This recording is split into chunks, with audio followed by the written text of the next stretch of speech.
Depersonalization versus derealization.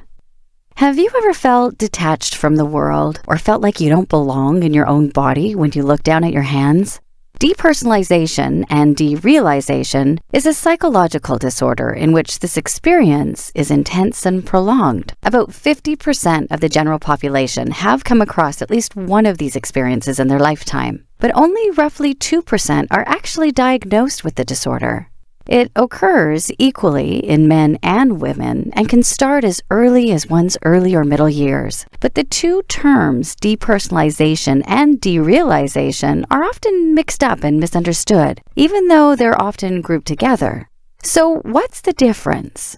Depersonalization is when you feel cut off from yourself, when you feel like a robot or like you're not in control of your own movements. You're experiencing depersonalization. People with depersonalization disorder don't feel like themselves and struggle with feeling in tune with their emotions. These patients may feel like they're an outside observer of their own lives. They feel disconnected from their memories and may not remember them clearly. Most of the time, they have out-of-body experiences because they don't feel grounded in their own bodies.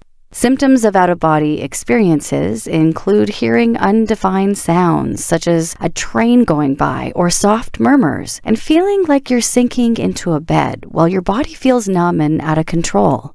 Derealization is when you feel cut off from the world. Patients who experience symptoms of derealization feel as if they're in a dream or as if there's a glass wall or veil that's separating them from their surroundings.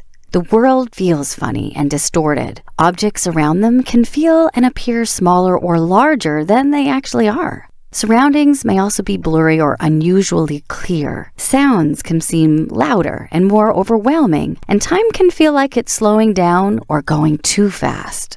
The causes and treatment methods for both depersonalization and derealization are similar. Anxiety and depression are common in patients with depersonalization and derealization. They're often developed in people who have experienced severe stress in their lifetime, which includes, but not limited to, being emotionally abused or neglected during childhood, physical abuse, witnessing domestic violence, having a severely impaired or mentally ill parent, and having a loved one die unexpectedly. Symptoms of this disorder can also be triggered by severe stress from toxic relationships, financial concerns, and work. To get diagnosed for this disorder, one may get a doctor's evaluation, take questionnaires or tests, and undergo specifically structured interviews. A physical examination and urine tests are also done to make sure other mental health disorders, seizure disorders, and substance abuse are ruled out. This disorder is diagnosed when symptoms last for a long time or recur over time. It's important to note that getting brief and temporary episodes of these symptoms does not necessarily mean you have depersonalization or derealization. Instead, you may just be going through a highly stressful situation. To get treated for depersonalization and derealization, many patients undergo psychotherapy. Treatment of this disorder must address all stresses associated with an individual's triggers. This may help the patient become self-aware and give them the ability to take careful measures to prevent the next stressful episode in their life.